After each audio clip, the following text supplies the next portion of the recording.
Uma boa noite a todos. Sejam todos bem-vindos. Hoje a gente está dando reinício das nossas atividades de estudo aqui na Univale, depois do período aí de recesso de fim de ano, e a gente vai dar prosseguimento ao estudo do livro que a gente já tinha começado no ano passado, que é o livro Ação e Reação, né? Hoje a gente vai dar seguimento com o capítulo 4, né? Os três capítulos anteriores, para aqueles que tiverem interesse, não tiverem tido a oportunidade de assistir, como de costume, está colocado no nosso canal do YouTube, né? O capítulo de hoje é o capítulo 4, Alguns Recém-Desencarnados. Antes da gente iniciar, lembrando a todos lá do nosso canal do YouTube, né? Lembrando que quem puder se inscrever, faltam poucas inscrições ali para a gente atingir o número de 1.000 inscritos, que é quando a gente pode fazer as lives, voltar a fazer as lives pelo YouTube e também acompanhar lá no YouTube. A gente tem colocado os cortes aqui do estudo e algumas coisas de interesse para as pessoas também se manterem informadas das nossas atividades, né? Então a gente vai dar seguimento. Como eu disse, o capítulo 4, alguns recém-desencarnados. Quem vai apresentar o capítulo hoje é a doutora Cláudia. Fica à vontade, Cláudia. Bom, boa noite a todos. É uma alegria muito grande estar aqui com vocês. Eu vou compartilhar minha tela. Vocês estão vendo direitinho aí?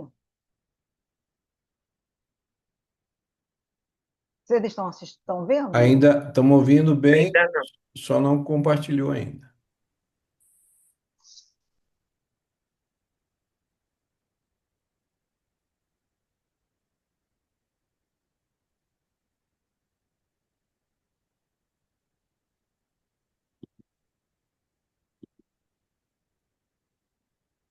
Você tinha minimizado a tela? É, Acho que é só agora, voltou, maximizou de novo.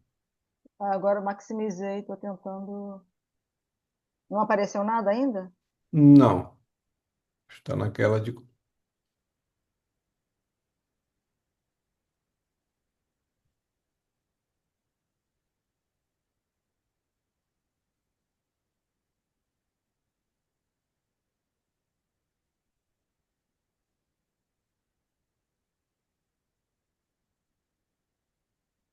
Ainda não? Nada agora?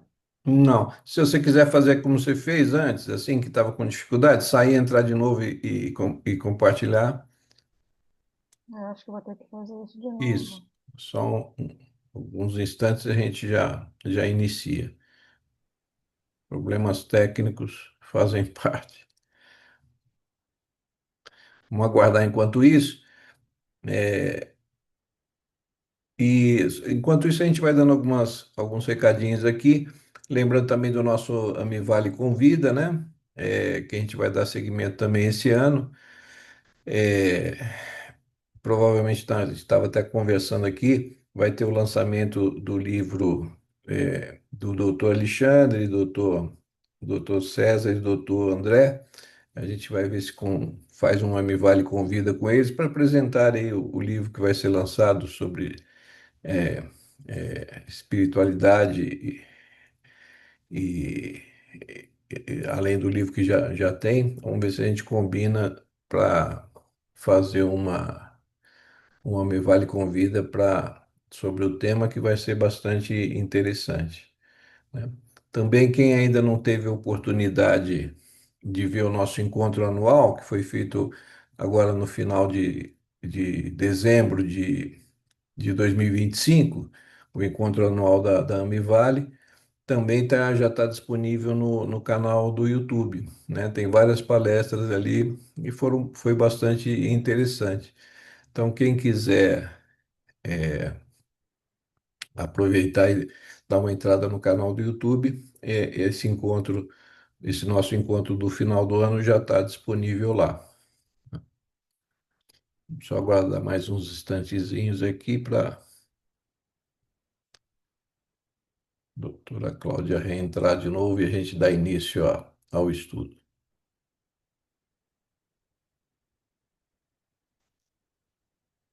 Pronto, já está entrando.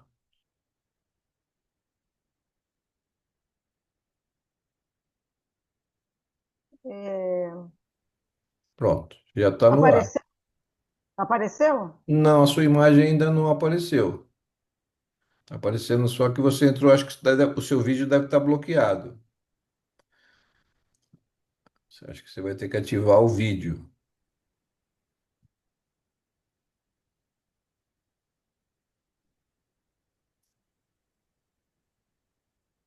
Conseguiu? Não. É, será que é compartilhar? Deve ser, né? E agora Isso, foi? agora sim, perfeito, perfeito, Bom, perfeito, então, tá certinho agora? certinho.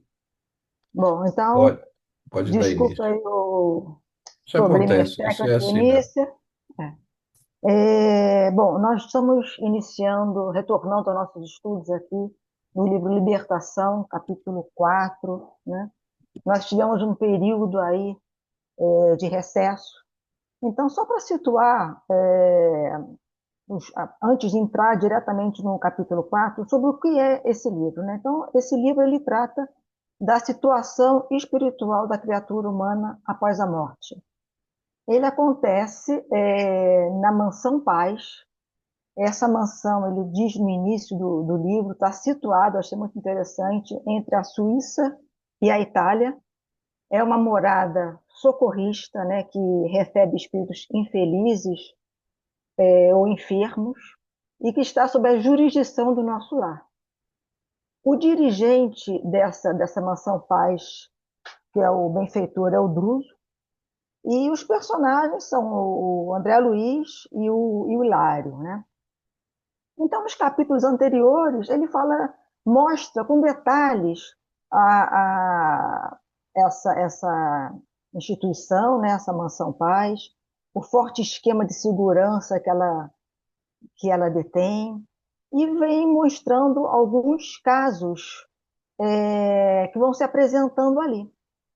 Então, vamos, assim, iniciar o capítulo 4 em que eles estão excursionando dentro da Mansão Paz e são chamados para observar, né, estudar uma determinada situação.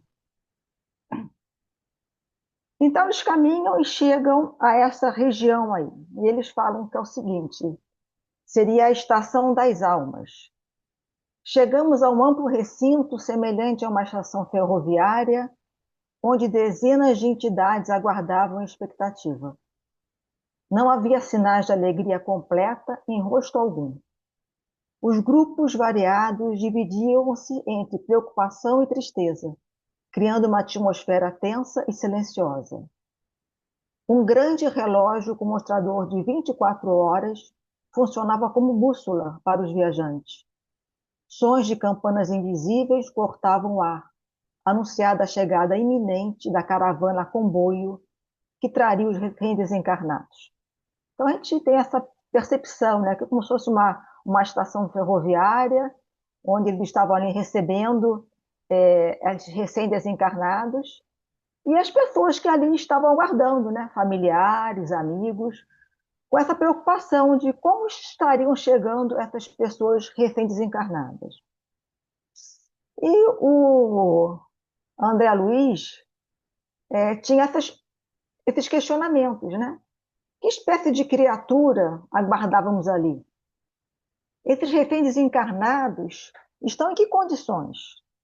Como se organizaria essa caravana comboio? Elas iam diariamente à instituição atendendo ao horário certo? Então, esses eram inicialmente os questionamentos dele.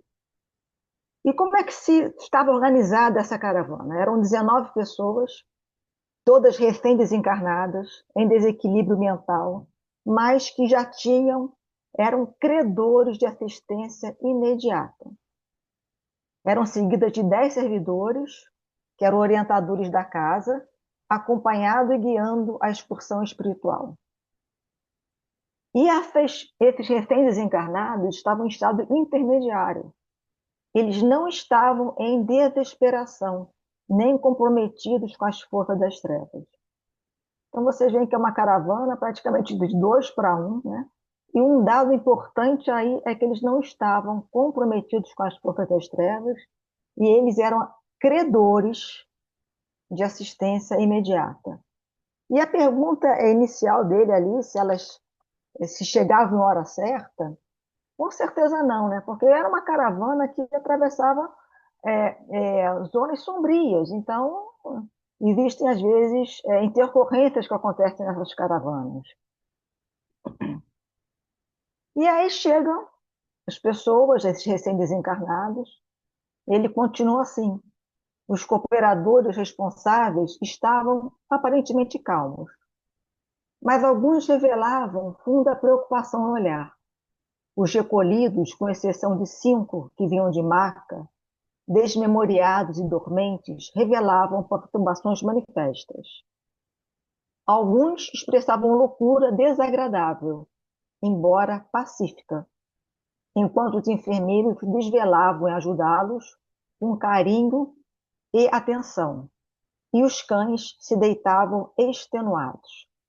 Então você observa que essas pessoas desencarnadas, recém-desencarnadas, tinham perturbações mentais visíveis, estavam ainda em período de desorientação, que é comum, frequente, próximo ao desencarne. Eles clamavam por ajuda, pediam piedade, estavam constrangidos, né?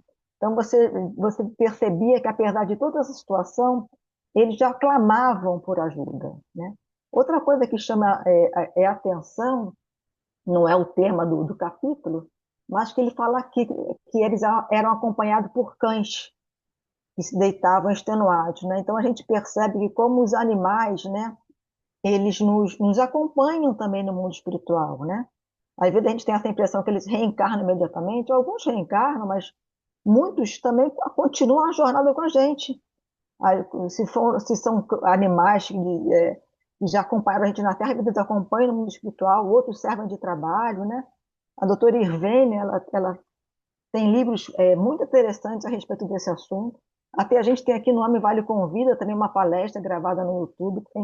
Quem tiver interesse, eu acho que é bacana a gente dar uma olhada nessa palestra. Bom, então chegou a caravana e ele agora vai relatar 2 casos, né? Que a gente vai comentar com mais detalhe. Então, assim, uma moça recém-liberta clamava desesperadamente, enclausurada na lembrança dos momentos derradeiros no corpo terrestre. Seus olhos torturados e lacrimosos revelavam o tormento de uma consciência atormentada pelo remorso. E ela dizia: Padre, deixa cair sobre mim a bênção da extrema-unção. Contudo, afasta de minha alma a foice da morte. Tentei apagar minha falta na fonte da caridade, mas a ingratidão praticada com a minha mãe fala muito alto em minha consciência infeliz. Então, provavelmente era uma moça de religião católica, né, porque ela se refere a um padre. Ela tem a sua consciência que ela fez, praticou uma ingratidão com a mãe. Ela tem essa percepção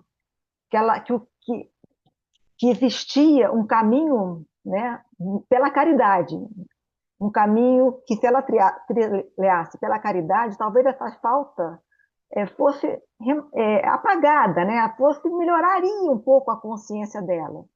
Mas ela estava atormentada pelo remorso, né? Por quê? Porque ela sabia que, mesmo ela praticando a caridade, ela não tinha perdoado a mãe, né? Então, o que aconteceu, né? Como se deu essa passagem, o que aconteceu na vida dessa moça, né? A jovem confessava seu crime de consciência. Quando se viu senhora de vultoso dote, envergonhou-se da mãe, que a criara com amor, aliando-se ao homem vaidoso que desposou, expulsou a genitora de sua casa. Então ela recebe um grande dote do pai e desposou um homem vaidoso, ela rejeita a mãe, ela envergonha-se da mãe e expulsa a mãe da casa.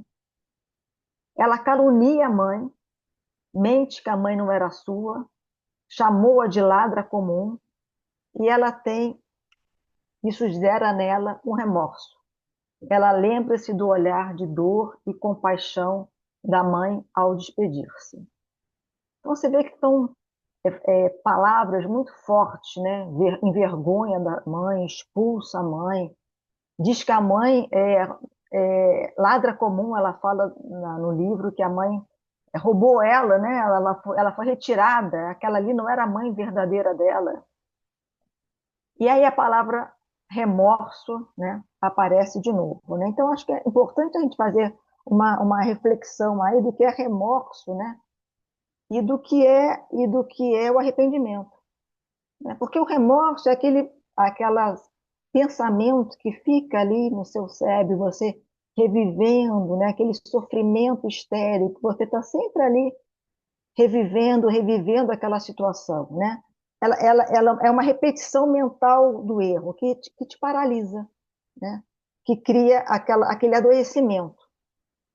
É um sofrimento inativo, né? Não é estéril, diferente do arrependimento, né?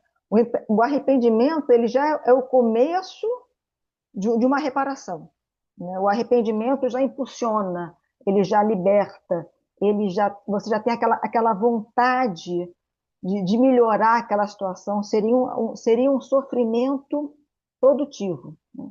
Então, são duas coisas importantes, né? O remorso é como se fosse o início do arrependimento, mas você não pode ficar parado nesse remorso, né? Você tem que partir para o passo seguinte, que seria o arrependimento. Outra coisa que é, me chamou muita atenção é a atitude dessa mãe. Porque fala ali no capítulo que ela escuta a, vê todo aquele movimento da filha e ela tem aquele olhar de compaixão para a filha e, e se retira.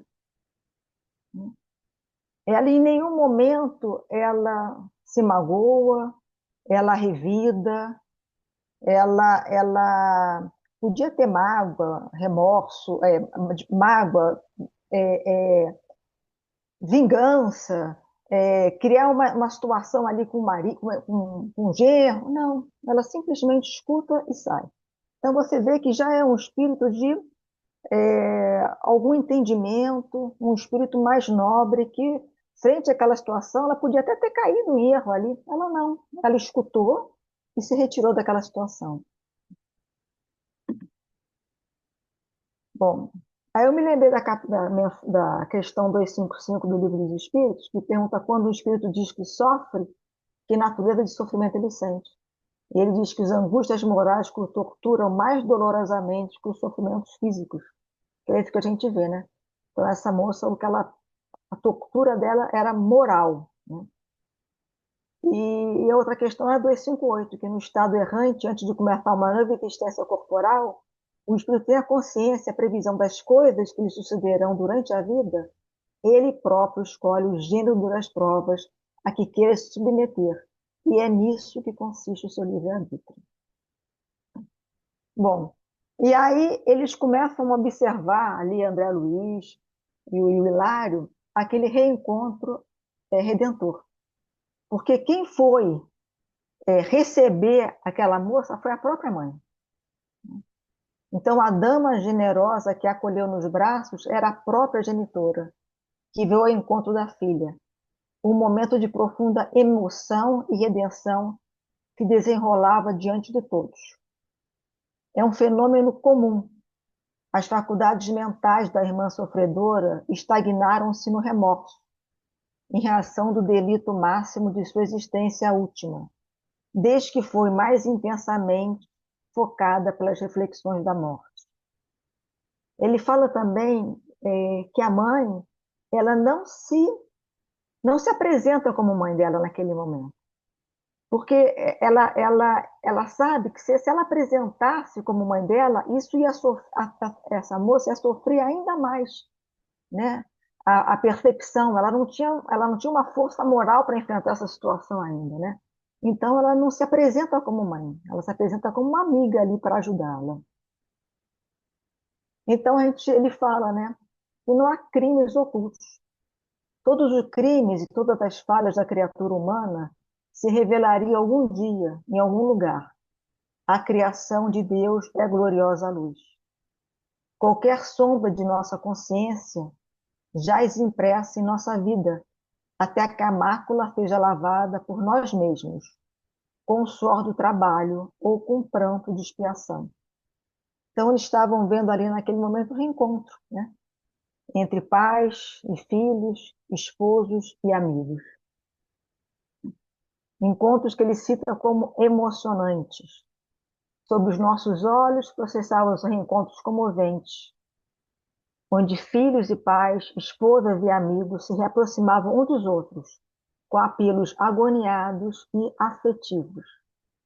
Então, eles observavam ali os laços familiares restaurados entre pais e filhos, as vítimas tornando-se salvadoras, como esse caso que a gente viu aí, né? A mãe foi vítima naquela situação na última reencarnação. E, consequência, elas devem vir em várias reencarnações já em alguma situação ou de familiar ou de amigos, e a mãe perdoando essa filha. Reencontro entre esposos, amor que transcende a morte, e amigos, né? Com amizades eternas renovadas. Então, acho que nesse caso aí, né, o que ele fala é que o amor infinito de Deus geralmente faz plagas de inquietação, aportam aqueles que em si mesmos caravanam, desculpe, geralmente essas plagas de inquietação aportam aqueles que em si mesmos cavaram mais fundos sulcos infernais e que cristalizaram em perigosas ilusões.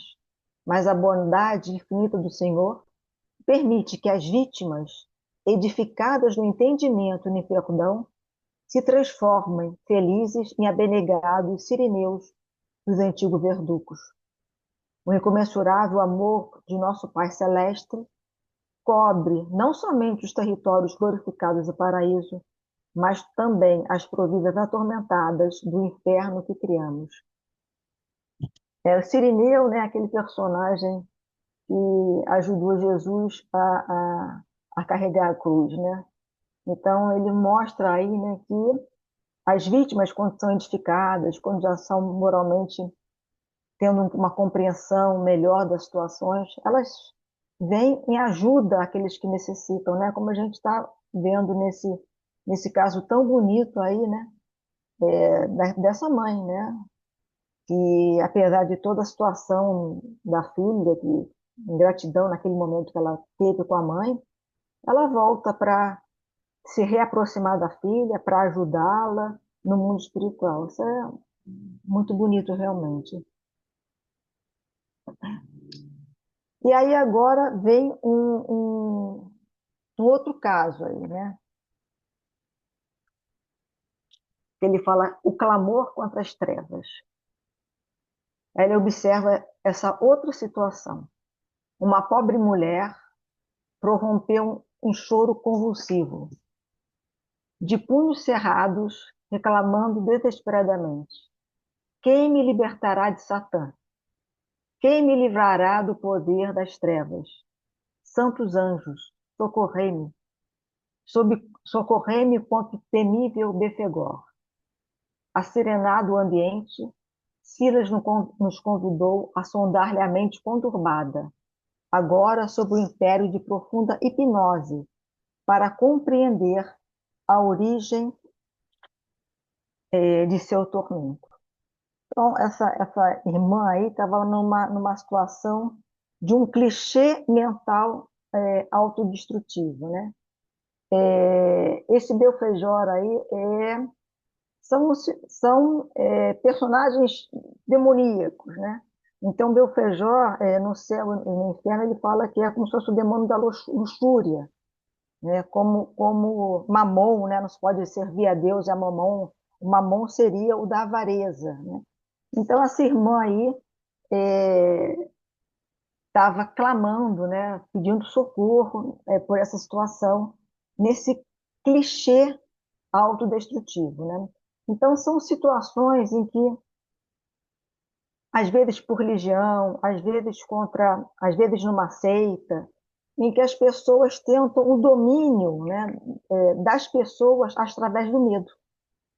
E essa pessoa fica com aquele pensamento fixo e fica naquela auto-obsessão, né? Criando aquelas formas pensamentos, né? A doutora Marlene Nobre tem aquele livro Obsessão e Suas Máscaras, em que ela fala da obsessão anímica e da obsessão espirística. Isso aí seria uma obsessão anímica. Então, ela mesma criou essa imagem, ela saber dessa imagem, ela cria aquela imagem e espíritos afins daquela situação criam aquela obsessão real por afinidade de pensamento, né? Então é isso, cada coração edifica o seu próprio inferno. É fácil reconhecer que cada coração edifica o inferno que se aprisiona, de acordo com as próprias obras. Assim temos conosco os diabos que desejamos, segundo o figurino escolhido ou modelado por nós mesmos. Eu nem vou mostrar aí essa imagem aí para a gente também não ficar pensando demais nessas figuras aí, né? Então, poder criador do pensamento. Então, estamos longe de conhecer todo o poder criador e aglutinante encerrado no pensamento puro e simples. Em razão disso, tudo devemos fazer por libertar os entes humanos de toda expressão, de todas as expressões perturbadoras da vida íntima, né?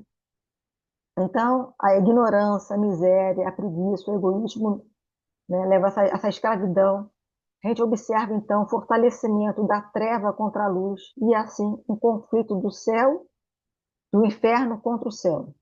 Tudo isso criado pelo nosso pensamento. Então, como é que isso funciona, né? Como que é o ciclo desse pensamento? Então, a emissão do pensamento que é emitido por nós se propaga, viaja pelo espaço em velocidade superior à luz, retorna, volta inevitavelmente a nós mesmos, atraindo as energias da mesma natureza, intensificando-se, retorna reanimado e intensificado. Então, a gente vê que o pensamento é uma força viva e atenuante. Então, pensando nisso, pensando naquele ser, ela cria uma egrégora ali de espíritos que têm afinidade naquela situação.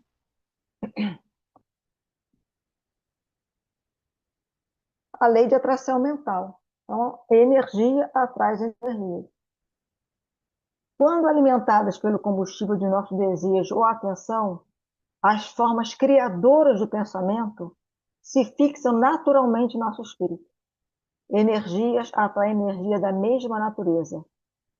Quando estacionários na viciação ou na sombra, as forças mentais que exteriorizamos retornam ao nosso espírito, reanimadas e intensificadas.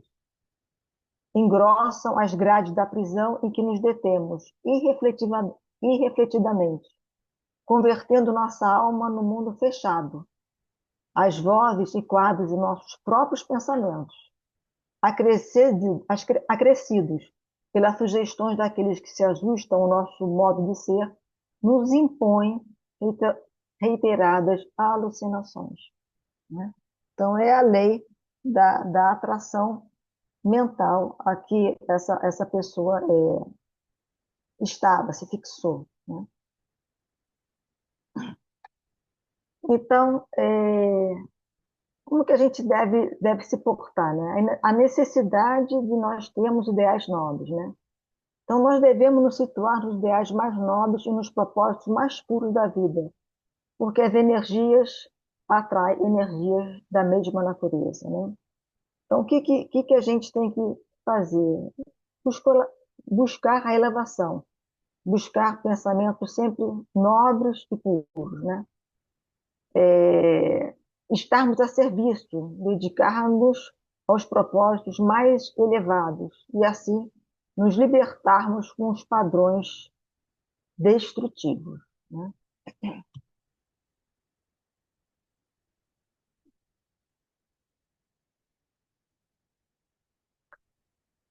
Bom, então, após a morte física, efetuada a supressão do corpo somático no fenômeno vulgar da morte, a criatura desencarnada movimenta-se num veículo mais plástico e influenciável. Então, ela perde o corpo físico, o corpo espiritual mais plástico e influenciável pode permanecer sob criações menos construtivas, se detém em faixas largas de sofrimento e ilusão e fica em companhias afins, com aqueles que vivem os mesmos enganos e pesadelos, né? Então, depois da morte física, a gente entra nessa faixa de companhias afins que vivem conosco, né?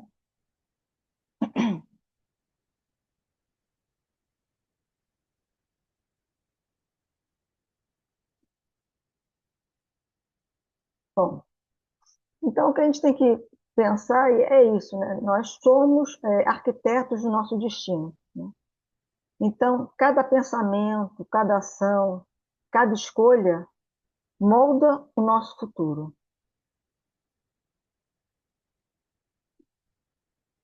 Nós temos que ter, então, o quê? Responsabilidade, né? Temos que ter responsabilidade com nossos pensamentos e com as nossas escolhas.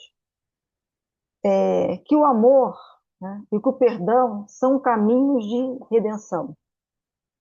Temos que ter esperança, temos que ter fé na infinita misericórdia divina e temos ter percepção que nunca estamos sós.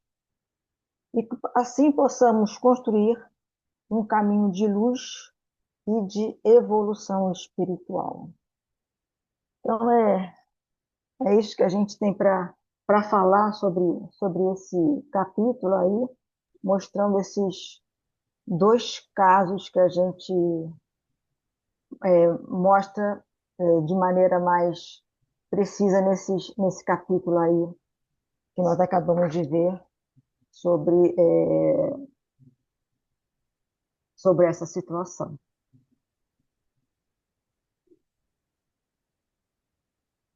Ótimo. Agradecer a Cláudia aí, que expôs para a gente o capítulo aí de uma forma bem clara aí, bem concisa e abordou realmente os temas mais importantes aí do capítulo, que, como todos os outros aí, apesar de curto, eles são bastante densos, né? Pedi só para a Cláudia descompartilhar. E Cláudia, você está sem a sua imagem, ativar a sua imagem aí que não está aparecendo. Isso, agora sim. Então, agradecer a exposição do capítulo, que foi realmente muito esclarecedora aí sobre os temas que o capítulo nos propõe, né? Vou fazer alguns comentários aqui breves sobre o capítulo. A coisa que me chamou mais atenção, assim, que me fez pensar mais nesse capítulo é o seguinte: como a gente está despreparado para o nosso desencarne, né? Então, assim, a única coisa que a gente tem certeza na vida é que um dia a gente vai desencarnar, né? É o fato mais natural, né? Como o nosso nascimento. E como a gente está despreparado para esse momento, né? Para os momentos que antecedem o desencarne, para o próprio desencarne, para como a gente vai lidar nesse retorno para o plano espiritual, né? Então, eu acho isso é muito pouco abordado. Eu não vou nem dizer nas outras religiões que praticamente quase nem tocam muito nesse assunto, ou se tocam são de uma forma muito superficial, né? Eu digo dentro da própria movimento espírita, né? A gente vê nas casas espíritas assim, muito pouco se fala sobre isso, né? Como é que nós podemos nos preparar para aqueles momentos que antecedem o nosso desencarne, né? Para essa nossa, vamos dizer, readaptação ao plano espiritual, né? Eu acho que é um tema que é muito pouco abordado e é um tema fundamental, né? É aquilo que eu disse, é a única certeza que a gente tem nessa vida é que em algum momento ou outro a gente vai desencarnar, né? E isso eu não sei se é por medo que a gente tem desse momento, a gente tenta fugir um pouco desse assunto, como se a gente pudesse escapar dele, né? E uma coisa que nós já fizemos várias vezes, né? Nós que somos espíritos e cremos na reencarnação, a gente já passou por esse momento várias vezes e continuamos ainda despreparado para eles, né? Com ainda um monte de fantasias a respeito de julgamentos, que quando a gente desencarnar, alguém vai vir julgar a gente. E como a Cláudia mostrou aí, isso não existe, né? O julgamento é a nossa consciência, é vibração. A gente vai para o plano espiritual de acordo com o que a gente estiver vibrando. É lei da sintonia, física, é física. Então, se eu vibro numa determinada frequência, no plano espiritual, eu vou automaticamente ser levado para esses locais da frequência que me são compatíveis. É física, né? Um exemplo que a gente costuma, já deu aqui até outras vezes, no livro Nosso Lar e no filme, né? Quem assistiu o filme até vai lembrar dessa passagem, que André Luiz já estava numa condição melhor no plano espiritual e ele até volta para ajudar a família, né? Que antes não estava sendo permitido porque ele ainda não estava em condições de voltar para a casa dele, né? Aí quando ele volta e ele vê a esposa casada novamente, ele tem uma sensação, uma reação muito negativa de ciúme, de raiva. E nesse momento que ele volta e vê a esposa casada e tem esse sentimento, imediatamente ele volta para o umbral. Ele é levado novamente para o umbral e se encontra lá naquele mesmo lugar que ele estava. Aí ele se reequilibra, cai em si e aí ele volta. Quando ele volta, ele até ajuda o novo marido da esposa, fluidificando a água que ele estava doente, ele fluidifica a água. E no dia seguinte, o novo esposo da, da, da esposa que ele deixou aqui na Terra já acorda melhor, se sentindo melhor e tal. Então, isso mostra bem, porque assim, a matéria, ela ancora a gente muito aqui na matéria. Mas depois que a gente desencarna, a gente pensou, vibrou, a gente vai para um lugar daquela vibração. A gente, quando encarnado, a gente ainda está, pela questão da matéria, a gente está ancorado aqui. Depois que a gente desencarnar, a gente não vai ter mais essa âncora. É tudo vibração. Pensou, vibrou, a gente vai para onde a gente vibra. Então não existe julgamento, não existe nada disso. O julgamento é nossa própria consciência, né? Os tormentos que a gente vai ter da, da, da, como a Cláudia mostrou, nesse caso de remorso. Então a gente vai começar a vibrar nesses sentimentos, automaticamente a gente vai ser levado para os planos em que se vibra assim, né? Então a importância, a Cláudia falou também da importância do pensamento, né? Como a gente não tem a menor disciplina mental, né? A gente não consegue controlar nossos pensamentos, a gente não tem, né? Por isso que o Cristo recomenda o orar e vigiar, né? A gente está muito distante disso ainda. A gente tem uma indisciplina mental enorme ainda.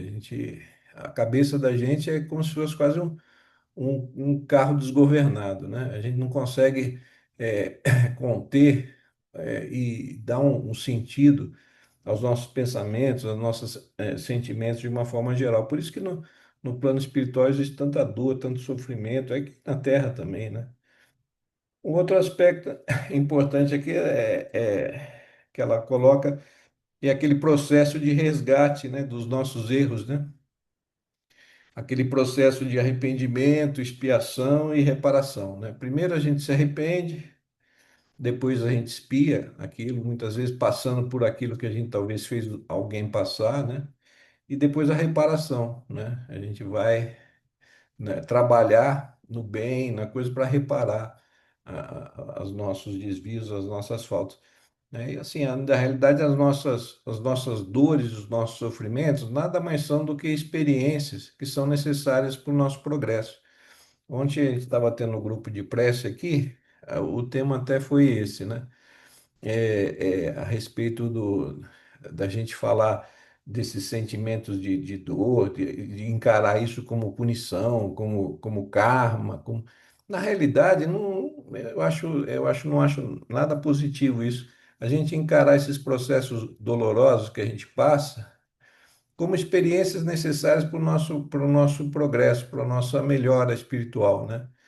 Então, se a gente começar a encarar isso dessa forma, né, que o erro faz parte, que a gente vai errar e a gente só acerta errando, né? Isso faz parte do processo de aprendizado. Não existe aprendizado sem erro. Então, e a gente depois colhe as consequências dos nossos erros, mas não como punição, mas como experiência, como uma experiência necessária para a gente progredir, para a gente melhorar, né? Não encarar como punição, como karma, como castigo, né? Deus não castiga ninguém, né? Ele está sempre nos oferecendo todas as condições para o nosso progresso e para a nossa evolução dentro do nosso livre-arbítrio, né? Então, assim, é um capítulo bastante denso, né? Apesar de curto como os outros, mas aí quantos ensinamentos aí o André Luiz não traz para a gente nesse capítulo, né?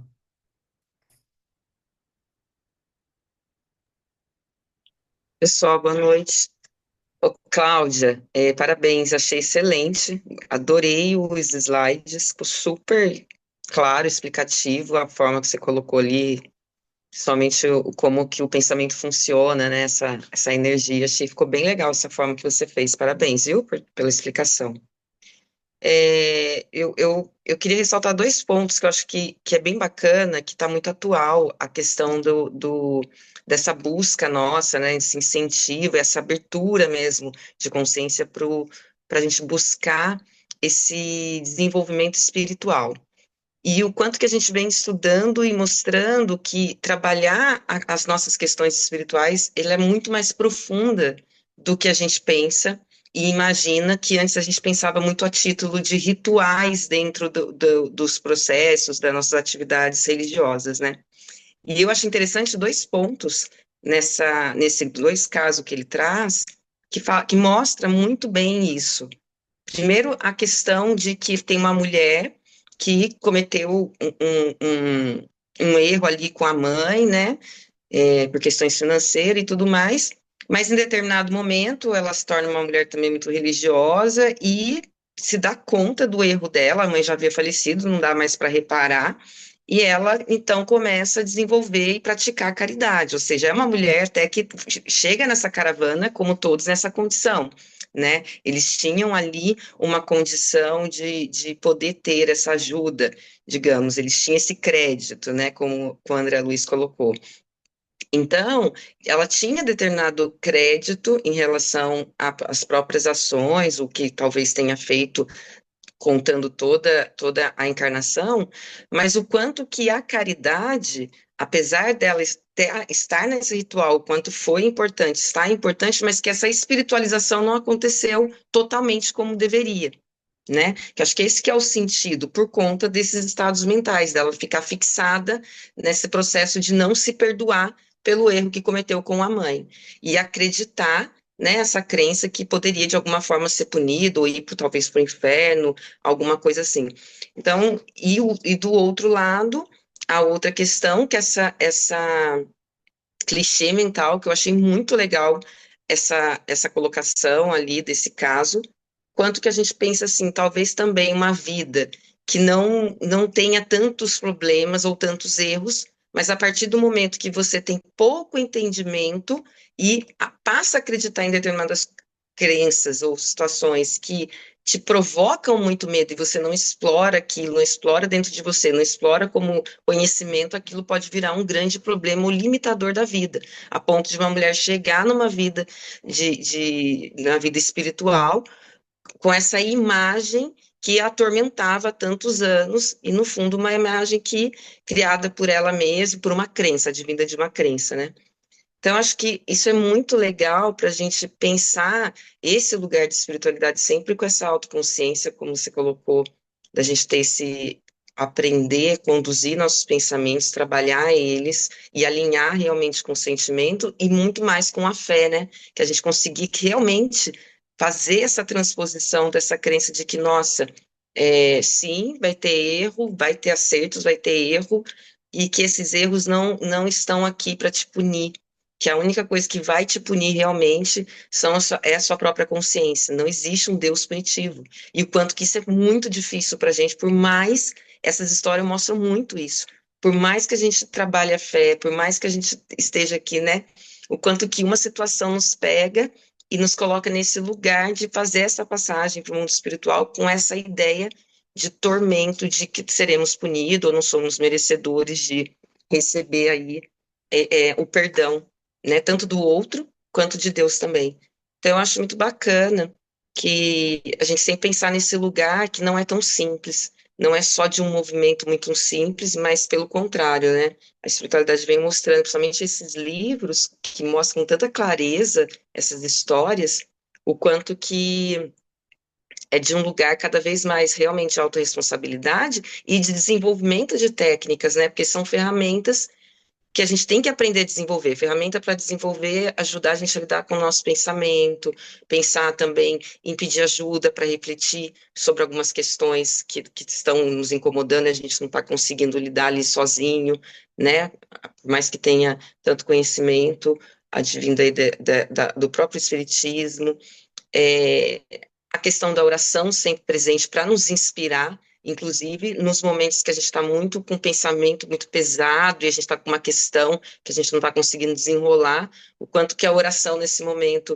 ajuda realmente a abrir esses canais para que a gente possa ser inspirado, né, pela espiritualidade amiga, para que a gente possa pensar a situação a partir de um outro lugar, né, porque que percebe as duas mulheres elas foram para o outro lado com esse pensamento fixado e não saíram daquela forma de pensar, elas não conseguiram modificar aquela crença, o pensamento em torno de uma determinada situação, né? O erro acontece isso, acontece aquilo, o demônio, Deus, enfim. Então, manter essa oração em todos os momentos, mas principalmente em momentos que a gente está com desafios maiores, para que também a gente possa ser inspirado a manter a fé realmente de uma forma que sugere, né? Que eu acho que pensar a morte é pensar a vida, pensar a consciência, pensar enquanto vida, né? Assim, vamos deixar de ser imediatista, mas em alguns momentos pensar muito a respeito disso, para que a gente comece a buscar novas formas de ver, que é novas formas de ver pensamento e agir, né? Que é essa engrenagem toda que vai instalar o pensamento, o sentimento e o comportamento. Então, acho muito bacana nesse sentido. É uma pena que a gente faz essa leitura em um tempo tão pequeno, porque eu acho que só esse capítulo daria para a gente destrinchar tanta coisa legal, principalmente, só vou citar, mas não vou falar, que não tenho nem tanto conhecimento assim, mas achei muito interessante do cachorro, falar, né, que o cachorro estava ali também nessa caravana como auxílio. Ele coloca ali que o cachorro estava auxiliando, ou seja, o papel dos animais também na nossa vida, né, no desenvolvimento enquanto nós aqui, seres humanos, ajudando a gente nessa jornada. Então, acho que tem bastante tema só nesse capítulo que a gente ficaria bastante coisa para desenrolar, mas eu acho que esses dois pontos eu gostaria de colocar que eu achei interessante. Parabéns, viu, Cláudia? Adorei. A questão dos Então, animais aí é interessante, né? Se a gente começasse a pensar da seguinte maneira, assim, o princípio inteligente, ele vai estagiando nos vários reinos, né? Ele começa no reino mineral, o reino vegetal, no reino animal, hominal, até o reino angelical. Então, é entender que os animais, eles estão num processo evolutivo que a gente faz parte. Assim, eles não são inferiores a nós, né? Como nós não somos inferiores aos anjos, né? Tudo está dentro, encadeado dentro de um processo evolutivo, né, dentro da criação divina, né? Então, assim, essa ideia que nós somos nossos irmãos inferiores, não, são irmãos são princípios inteligentes que estão estagiando num determinado momento que nós já passamos, né? Como os seres angelicais, um dia nós chegaremos lá também. Eles não são melhores do que nós, eles estão só num momento evolutivo diferente desse princípio inteligente, né? Da criação, né? Interessante o tema. Alguém quer comentar mais alguma coisa? Não? Então, lembrando a todos que as nossas reuniões, de uma forma geral, são sempre nas primeiras e terceiras segundas-feiras do mês. Excepcionalmente, como na semana passada, deveria ter sido a nossa reunião na semana passada, no dia 16. Só que em virtude aí do feriado de carnaval, muita gente viajando e tal, a gente transferiu excepcionalmente para hoje, né, dia 23.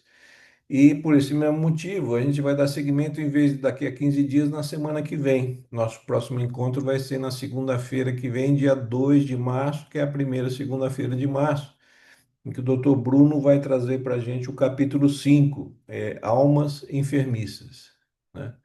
Então, a gente vai dar, excepcionalmente, não vamos ter 2 semanas seguidas, por causa que às vezes tem esses feriados e a gente faz algumas pequenas mudanças, mas geralmente é na primeira e terceira segunda-feira do mês. Então, agradecer a Cláudia, aí e a gente dá continuidade na semana que vem. Flaviana, pode fazer uma prece para a gente de encerramento? Estão me ouvindo bem aqui? Tinha hora que estava cortando aqui para mim, acho que é por causa da Não, chuva, não não, a sei. gente está te ouvindo bem. Então tá bom.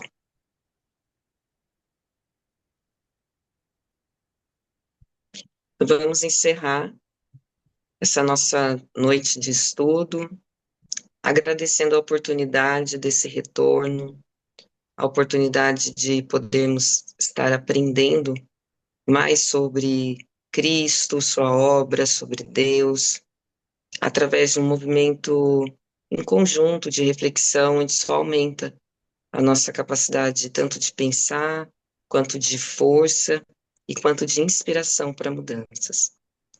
Agradecendo também Dr. Bezerra de Menezes, pedindo para que nessa primeira noite de estudo, que a gente possa ser abençoado daqui até o final do nosso ano, mais uma vez, e que a gente consiga aqui, juntos, nem que um pouquinho, cumprir o propósito que o estudo se destina, que é sempre a inspiração no movimento do bem. Assim seja. Amém. Que assim seja. Então, agradecemos aí a todos, né? E a gente se encontra na próxima semana.